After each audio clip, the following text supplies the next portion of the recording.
Donald Trump continues to threaten to send federal agents and troops to democratically led cities across the country. In fact, here he is on Sean Hannity's Fox News show making that argument. We want to go in and help the cities. We want to help Chicago. We want to help all of them. Detroit's having problems. They're a very good police chief in Detroit, but they have problems.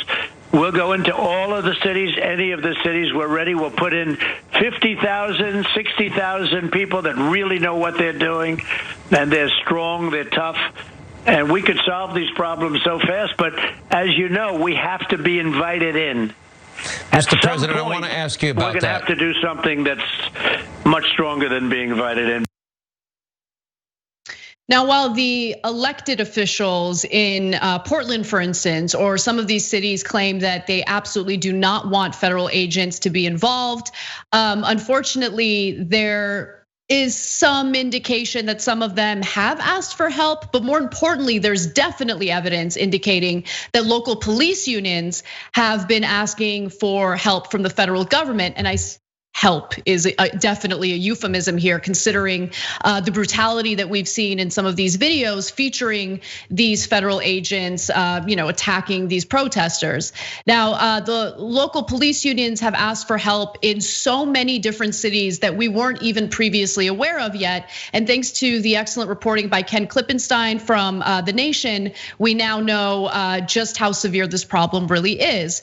So he writes in The Nation that CBP's support to local law enforcement has extended far beyond its controversial Portland deployment and includes not just thousands of personnel, but also drones and dozens of other aircraft. And that's according to a CBP document that was obtained exclusively by The Nation. So the draft of the agency's answers to questions posed to them by Senator Kamala Harris on June 5th details the assets that CBP deployed in response to requests for assistance from local law enforcement agencies across the country. So many local law enforcement agencies requested support that, according to the document, CBP was not aware of any state or local entities that explicitly declined assistance. The assistance includes a broad array of services like aerial surveillance, crowd control, unmarked vehicles, and plainclothes surveillance.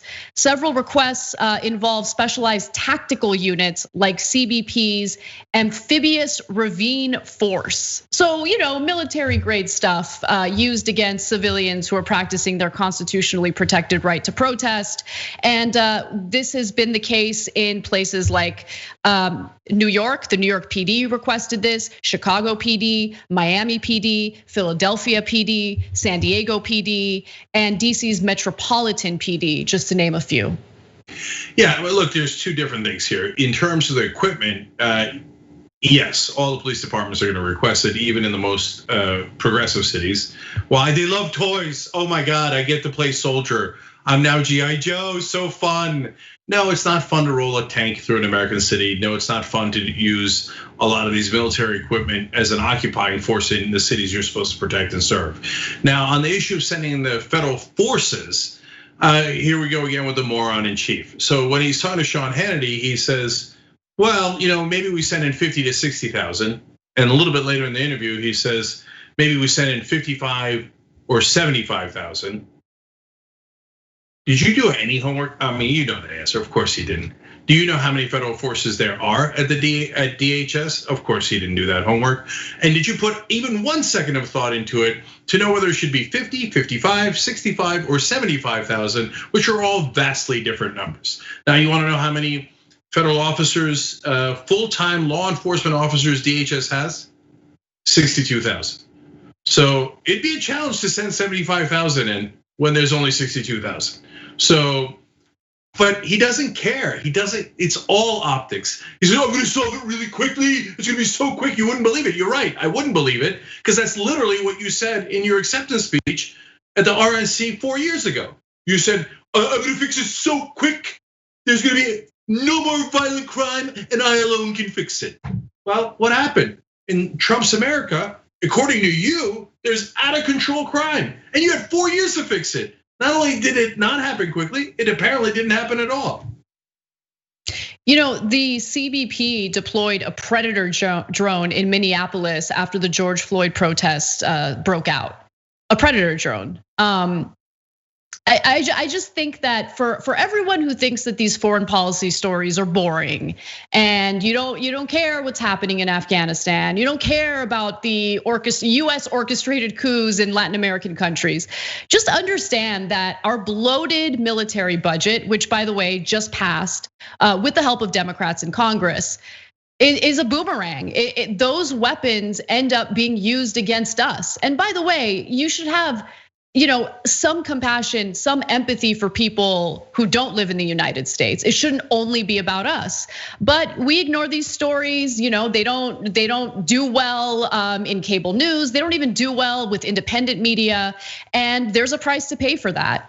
The fact that we've remained complicit with this type of behavior, makes me upset because again, like we're suffering the consequences, and civilians in other countries have been suffering the consequences.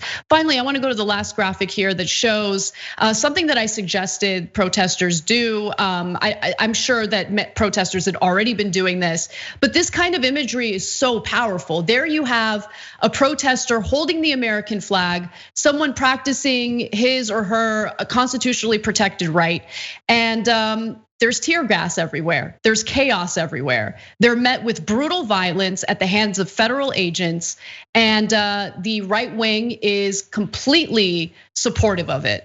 It's just absolutely disgusting. And remember, we got our Second Amendment rights in case there's government tyranny. Like in this, like when the federal forces came in and crushed states' rights and people are exercising their constitutional rights, tyranny like that, like right now. No, I love that tyranny.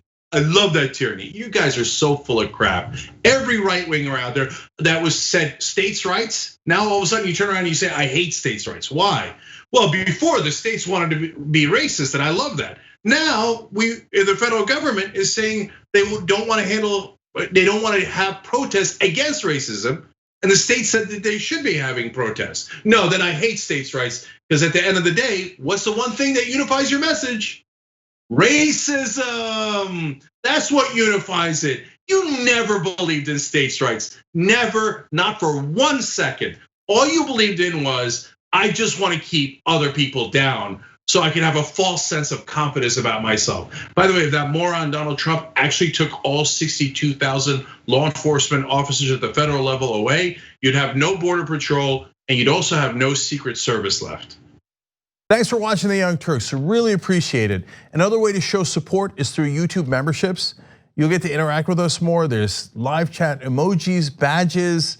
You've got emojis of me, Anna, John, JR. So those are super fun. But you also get playback of our exclusive member-only shows and specials right after they air. So all of that, all you gotta do is click that join button right underneath the video. Thank you.